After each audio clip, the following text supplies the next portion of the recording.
My dear student, good morning. आज आप देख रहे हैं 12th क्लास के साइंस बायोलॉजी। आज हम पढ़ने वाले हैं what is hormone and function of hormone. Hormone क्या है एवं उनके कार्य।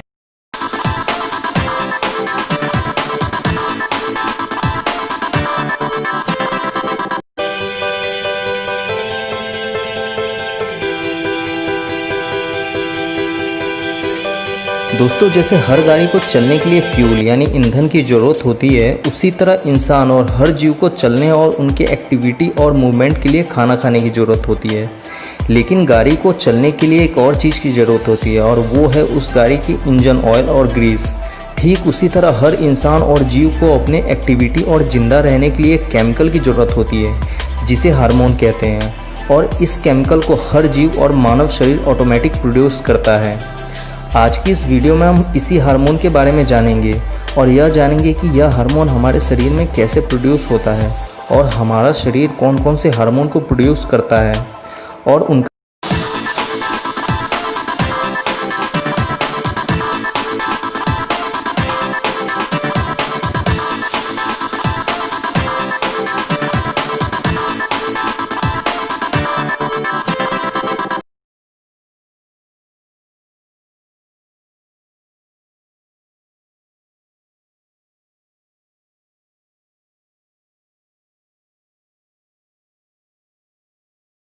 जानेंगे कि हार्मोन होता क्या है।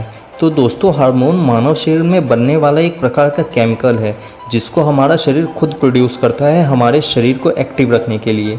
मानव शरीर हार्मोन के बिना जिंदा नहीं रह सकता। अगर हमारे शरीर में एकाएक सारे हार्मोन बनना बंद हो जाए तो कुछ ही घंटों में हमारी मृत्यु हो जाएगी। वैसे ऐसा तो संभव नहीं है, लेकिन कुछ केसेस में शरीर के कुछ हार्मोन बनना बंद हो जाते हैं या उनमें कमी आ जाती है। ऐसी स्थिति में मनुष्य कुछ दिनों तक ही जिंदा रह पाता है। इसके लिए डॉक्टर इंजेक्शन के थ्रू आर्टिफिशियल हार्मोन्स को इंजेक्ट करते हैं जिससे उस इंसान की लाइफ थोड़ी बढ़ जाती है। अब हम जानेंगे कि हमारे शरीर में कितने प्रकार के हार्मोन्स हैं और यह शरीर में कैसे बनते हैं और इनका हमारे शरीर में क्या क्या काम है। दोस्तों, हार्मोन हमारे शरीर में ग्लैंड्स यानी ग्रंथियों में बनते हैं। एक तरह से कहा जाए तो ग्रंथियाँ हमारे शरीर में हार्मोन बनाने वाली फैक्ट्री है। वैसे तो मानव शरीर में बहुत सारी ग्रंथियां हैं, लेकिन इनमें से कुछ ग्रंथियां ही हैं जो हार्मोन का निर्माण करती है। मानव शरीर में 6 ऐसी ग्रंथियां हैं जो हार्मोन का निर्माण करती हैं, जिसमें पिट्यूटरी ग्लैंड यानी पीयूष ग्रंथि, थायराइड ग्लैंड यानी थायराइड ग्रंथि, पैराथायरॉयड ग्लैंड यानी पैराथायरॉयड ग्रंथि, एड्रेनल ग्लैंड यानी अधिवृक्क ग्रंथि, पैनक्रियाज ग्लैंड यानी अग्नाशय ग्रंथि और गोनेड्स यानी जनन। इनमें गोनेड्स यानी जनन के अंतर्गत 2 ग्रंथियां आती हैं, जिसमें लड़कों में टेस्टिस यानी वृषण और लड़कियों में ओवरीज यानी अंडाशय होता है। अब इन्हीं 6 ग्रंथियों के बारे में हम विस्तार से जानेंगे कि ये कौन कौन से हार्मोन प्रोड्यूस करते हैं और इन हार्मोन्स का हमारे शरीर में क्या क्या काम है। तो शुरू करते हैं पिट्यूटरी ग्लैंड यानी पीयूष ग्रंथि से। पीयूष ग्रंथि हमारे सिर में होता है। यह हमारे माथे के पीछे वाले भाग में होता है। यह हमारे शरीर में सबसे छोटे आकार की ग्रंथि है, लेकिन सभी ग्रंथियों में सबसे पावरफुल ग्रंथि यही है। इसे मास्टर ग्लैंड भी कहते हैं क्योंकि पीयूष ग्रंथि ही मानव शरीर के सारे ग्रंथियों को कंट्रोल करती है और इसके अंदर से लगभग 13 टाइप के हार्मोन्स निकलते हैं। इसमें 6 हार्मोन्स हमारे शरीर के लिए सबसे इम्पोर्टेंट और यूज़फुल हैं, जिसे हम एक एक करके जानेंगे। पहला है STH यानी सोमाटोट्रोपिक हार्मोन। यह हार्मोन हमारे शरीर में हड्डियों की वृद्धि करने में मदद करता है। इस हार्मोन की कमी से इंसान बौना हो जाता है और इसकी अधिक मात्रा से इंसान बहुत ज़्यादा लंबा हो जाता है। दूसरा है TSH यानी थायराइड स्टिमुलेटिंग हार्मोन। यह हार्मोन थायराइड ग्रंथि को हार्मोन रिलीज करने के लिए मैसेज देता है। तीसरा है ACTH यानी एड्रेनोकॉर्टिकोटोपिक हार्मोन। ये एड्रेनल ग्लैंड यानी अधिवृक्क ग्रंथि को हार्मोन रिलीज करने के लिए मैसेज देता है। चौथा है GTH यानी गोनेडोट्रोपिक हार्मोन। ये मनुष्य के जनन अंगों जैसे लड़कों में टेस्टिस और लड़कियों में ओवरी को हार्मोन रिलीज करने के लिए मैसेज देता है। पांचवा है LTH यानी लैक्टोजेनिक हार्मोन। ये हार्मोन औरतों में बच्चे के जन्म के समय दूध को प्रोड्यूस करने के लिए मैसेज भेजता है। और छठा है ADH यानी एंटीडियूरेटिक हार्मोन।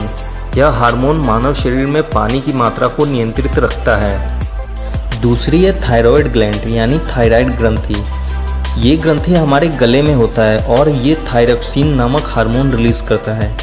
ये हार्मोन हमारे शरीर के विकास में मदद करता है और पीयूष ग्रंथि से निकलने वाले हार्मोन के साथ मिलकर शरीर में पानी की मात्रा को कंट्रोल रखता है।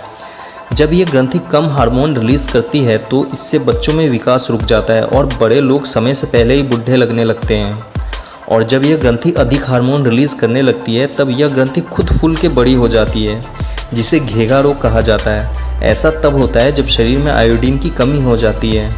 तीसरी ग्रंथि है पैराथायरॉयड ग्लैंड यानी पैराथायरॉयड ग्रंथि। ये ग्रंथि भी गले में ही होती है और थायराइड ग्रंथि से लगी हुई रहती है। इससे दो टाइप के हार्मोन रिलीज होते हैं, पैराथार्मोन और कैल्सिटोनिन। ये दोनों हार्मोन हमारे ब्लड में कैल्शियम की मात्रा को कंट्रोल रखते हैं, जिसमें यह ग्रंथि पैराथार्मोन हार्मोन तब रिलीज करता है जब ब्लड में कैल्शियम की मात्रा कम हो जाती है, और कैल्सिटोनिन हार्मोन तब रिलीज करता है जब ब्लड में कैल्शियम की मात्रा ज़्यादा हो जाती है। चौथा है एड्रेनल ग्लैंड यानी अतिवृक्क ग्रंथि। ये ग्रंथि दोनों किडनियों के ऊपरी भाग में लगा हुआ रहता है। इस ग्रंथि से मेन 3 टाइप के हार्मोन निकलते हैं, एल्डोस्टेरोन, कोर्टिसोल और एड्रेनालिन। ये हार्मोन हमारे शरीर में विटामिन, प्रोटीन और मिनरल्स की मात्रा को कंट्रोल में रखते हैं और हमारे शरीर में ब्लड प्रेशर को भी कंट्रोल में रखते हैं। जब ये ग्रंथि इन हार्मोन को कम रिलीज़ करने लगता है तब हमें भूख की कमी और कमजोरी महसूस होने लगती है, और जब ये ग्रंथि इन हार्मोन को ज़्यादा रिलीज़ करने लगती है तो लड़कियों में लिंग परिवर्तन और बाझपन जैसी शिकायत आ जाती है और लड़कों में समय से पहले ही सेक्सुअल एबिलिटी आ जाती है। पांचवी ग्रंथि है पैनक्रियाज ग्लैंड यानी अग्नाशय ग्रंथि। इस ग्रंथि से 3 टाइप के हार्मोन निकलते हैं, ग्लूकेगॉन, इंसुलिन और सोमेटोस्टेनिन। जिसमें ग्लूकेगॉन हार्मोन हमारे लीवर में स्टोर ग्लाइकोजन को ग्लूकोज में बदल देता है और उससे ब्लड में भेजता है। इंसुलिन हार्मोन हमारे ब्लड में ग्लूकोज की मात्रा को कंट्रोल रखता है। इंसुलिन हार्मोन की कमी से ब्लड में ग्लूकोज की मात्रा बढ़ जाती है, जिससे डायबिटीज़ यानी मधुमेह रोग हो जाता है। और सोमेटोस्टेनिन हार्मोन ग्लूकेगॉन और इंसुलिन हार्मोन को कंट्रोल करके रखता है ताकि ये दोनों हार्मोन सीमित मात्रा में रिलीज हो। छठी ग्रंथि है गोनेड्स यानी जनद। इसके अंतर्गत 2 ग्रंथियां आती हैं, जिसमें लड़कों में टेस्टिस यानी वृषण और लड़कियों में ओवरी यानी अंडाशय है। ये दोनों ग्रंथियां सेक्स हार्मोन रिलीज करते हैं, जिसमें लड़कों में टेस्टिस यानी वृषण 2 हार्मोन रिलीज करती है, टेस्टोस्टेरोन और एंड्रोस्टेरोन। ये हार्मोन लड़कों में स्पर्म यानी शुक्राणुओं की मात्रा को बढ़ाते हैं और इसी हार्मोन की वजह से लड़कों में दाढ़ी, मूंछ, शरीर पे बाल और मसल्स बनते हैं। लड़कियों में ओवरी यानी अंडाशय ग्रंथि से 3 हार्मोन निकलते हैं, एस्ट्रोजेंस, प्रोजेस्टेरोन और रिलैक्सिन। जिसमें एस्ट्रोजन हार्मोन नारी और उनके स्तनों का विकास करते हैं। प्रोजेस्टेरोन हार्मोन नारियों के गर्भाशय को गर्भधारण के समय तैयार करता है और रिलैक्सिन हार्मोन गर्भ अवस्था के समय बच्चे के जन्म के लिए गर्भाशय के छिद्र को फैलाता है। उम्मीद है आप समझ गए होंगे कि हार्मोन क्या है और ये हमारे शरीर के विकास में कैसे मदद करते हैं। अगर आपको फिर भी कुछ समझ में नहीं आया हो तो आप मुझसे कमेंट में पूछ सकते हैं, और वीडियो अच्छा लगा हो तो प्लीज़ इसे लाइक कर दें और साइंस और टेक्नोलॉजी की जानकारी से अपडेट रहने के लिए